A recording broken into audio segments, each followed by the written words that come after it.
Hello दोस्तों, कैसे हो आप सब। मैं उम्मीद करता हूँ आप सब अच्छे होंगे। दोस्तों, दुबई के अंदर एक बहुत बड़ा इवेंट हो रहा है, टोकन 2049, और मेरे साथ में है मेरे भाई, और आपने मेरे चैनल पे बहुत बार देखा होगा इनको, वाइस एडवाइस मनी गुरु भी कई लोग इनको उस नाम से जानते हैं, सुमित भाई। और हमने बहुत सारी वीडियोस इकट्ठे बनाई हैं, और कोई भी बड़ा ओकेजन होता है तो आपने जरूर देखा होगा मेरे चैनल पे सुमित भाई को। और अब सबको पता है कि हाफिंग आ रही है, और शायद जब ये वीडियो अपलोड होगी हो चुकी होगी, क्योंकि आज रात को हाफिंग है। तो सुमित भाई, सबसे पहले तो welcome. Thank you brother, as always. Sumit भाई, देखो ज्यादा वीडियो को लंबा नहीं खींचेंगे, मैं 2-3 क्वेश्चन पूछूंगा, सिंपल से है। देखो, हाफिंग एक बड़ा इवेंट है, और हाफिंग के बाद हमने देखा है कि अगला 1-1.5 साल बहुत जबरदस्त रहता है। व्हाट डू यू थिंक, क्या हो सकता है हाफिंग के बाद में, और क्या टारगेट लेके चल रहे हो अगले 1-1.5 साल के अंदर आप?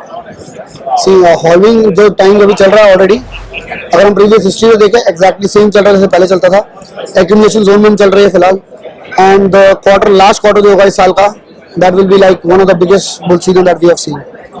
तो मैं मानता हूँ अक्टूबर, नवंबर एंड दिसंबर, so I am trying my level best कि जितना भी मैं एक्यूमुलेट कर सकता हूँ इस पीरियड के अंदर, मैं उतना एक्यूमुलेट कर पाऊँ क्रिप्टोस को। 2024 में बोल रहे हैं, देख रहे हो टॉप बिटकॉइन का, या 2025? एक बड़ा कॉमन सवाल है, बहुत लोग पूछते हैं। हिस्ट्री के अकॉर्डिंग 2025, लेकिन ट्रेंड के हिसाब से 24। लेकिन ट्रेंड के हिसाब से I will not say 2024, it will be around January, फरवरी और मार्च 2025। Okay, so something new. That's great. तो हमारी तरह ना सुमित भाई भी बुलिश हैं, और ऐसा एक्सपेक्ट किया जा रहा है कि देखो, हर कोई सोच रहा है कि बुल रन आएगा 2024 में, 2025 में। लेकिन अगर आपके पास में बिटकॉइन है, और अगर आप क्रिप्टो करेंसी होल्ड करते हो, और अगर पीछे के बैकग्राउंड को देखते हो, पिछले 1-1.5 साल को देखते हो, तो यहाँ पर एक अच्छा खासा आइडिया होगा कि हम $15,000 से भाई बुल रन में चल रहे हैं। बस एक नजरिया है सबका देखने का। हम ऑल टाइम हाई ऑलमोस्ट लगा चुके हैं, उसके आसपास।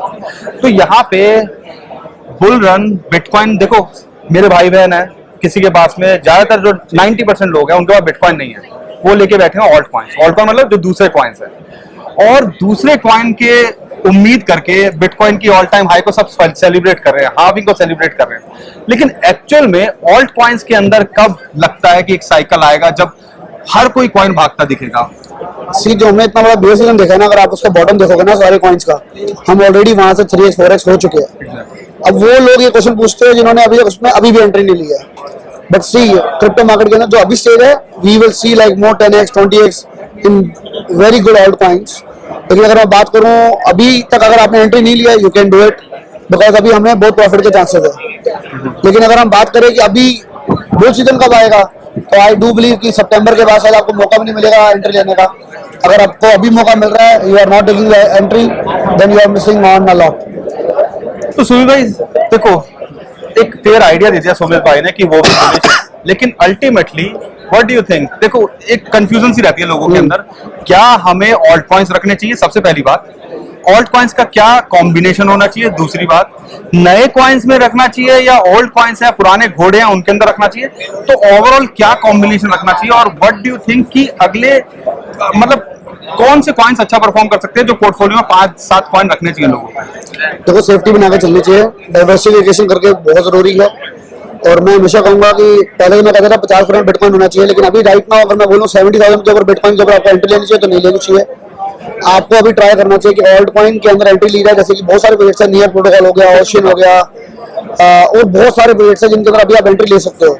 तो मैं तो कहूंगा इस वक्त अगर आपको एंट्री करनी है तो go for Ethereum rather than bitcoin, क्योंकि वहां पे बहुत ज्यादा ग्रोथ ऑलरेडी हो चुकी है।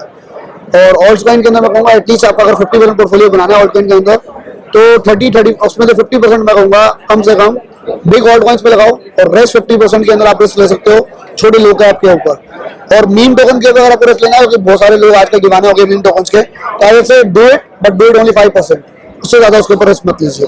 तो 5 कोई कॉइन बताओ जो आपने अपने पोर्टफोलियो में डाले हैं, जो लगता है मल्टीपल टाइम रिटर्न देके जा सकते हैं। सी, भी आपने एक और क्वेश्चन पूछा था, नए घोड़े या पुराने घोड़े की बात हुई। राइट। तो इंपॉर्टेंट ये है क्रिप्टो साइकिल के अंदर ये अंडरस्टैंड करना कि हर सीजन के अंदर जो नए टोकन होते हैं वो बढ़ते हैं, जो पुराने वाले होते हैं वो बढ़ते हैं, लेकिन वो उस स्पीड पे नहीं बढ़ते हैं। तो rather than putting the money on the old coins, always try to accumulate the new tokens जिनके ऊपर नया ट्रेंड मार्केट में आ रहा है। तो मैं कहूंगा कि नए टोकन पे ज्यादा पैसा लगाना चाहिए। राइट नाउ मैं कहूंगा मैं जुपिटर पे काफी बुलिश हूं।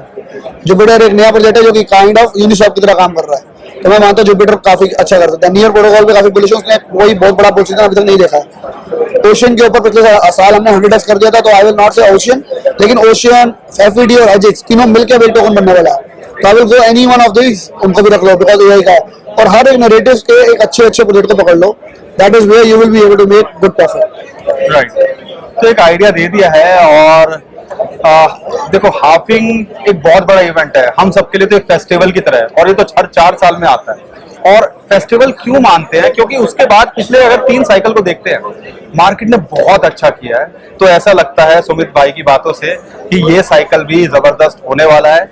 अच्छे बड़े पॉइंट लेके बैठे हो तो लेके रखो, और अगर नहीं है तो जो सुमित भाई की सजेशन है उसको भी फॉलो कर सकते हो। बट ये कोई फाइनेंशियल एडवाइस नहीं है, आप अपनी रिसर्च करो, अपने फाइनेंशियल एडवाइजर से जरूर पूछना, और उसके बाद डिसाइड करना आपको क्या लगता है। थैंक यू सुमित भाई, thank you brother, thank you, thank you. Thanks for calling again. तो दोस्तों, अभी के लिए इतना ही। खुश रहिए, मुस्कुराते रहिए, कमाते रहिए। आपका दोस्त पंकज। थैंक यू, नमस्कार, धन्यवाद।